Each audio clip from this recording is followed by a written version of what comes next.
Sur cette voiture, les traces d'un nouvel affrontement entre migrants et forces de l'ordre. Carotte fracturée, rétroviseur, coque de rétroviseur. Là. Le pare-brise, là. Thierry est ainsi réveillé. La nuit dernière, plusieurs dizaines de personnes viennent d'être repoussées par les forces de l'ordre. Certaines s'en prennent à sa voiture.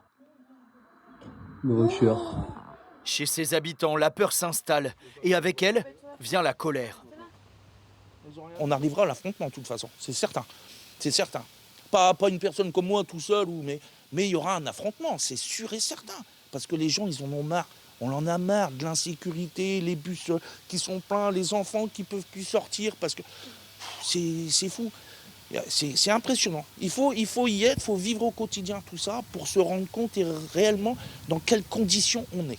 Des habitations, des voitures endommagées. Ici, des flammes dans un jardin.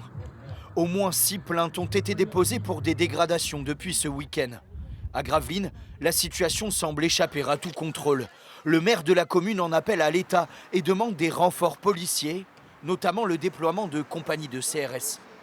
Il faut sécuriser les riverains, c'est déjà la base. Je suis aux côtés de l'État, mais voilà, il faut qu'ils prennent en compte cette situation vraiment spécifique qui s'est dégradée. Les passeurs activent tout cela pour faire en sorte de créer de la diversion et faire en sorte que les migrants puissent se mettre à l'eau leur bateau dans le chenal. Ce chenal, devenu une voie d'accès vers la mer, privilégiée par les passeurs. Samedi, le corps d'un homme sans vie y est même découvert.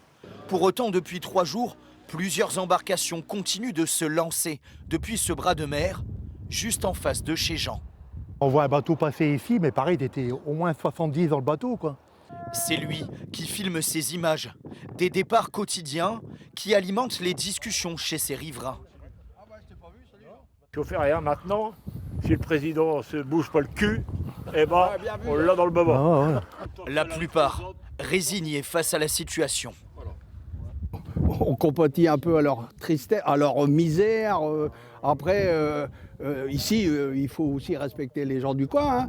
Aujourd'hui encore, en fin d'après-midi, une centaine de migrants attendaient le signal pour un départ au bord du chenal de Gravelines.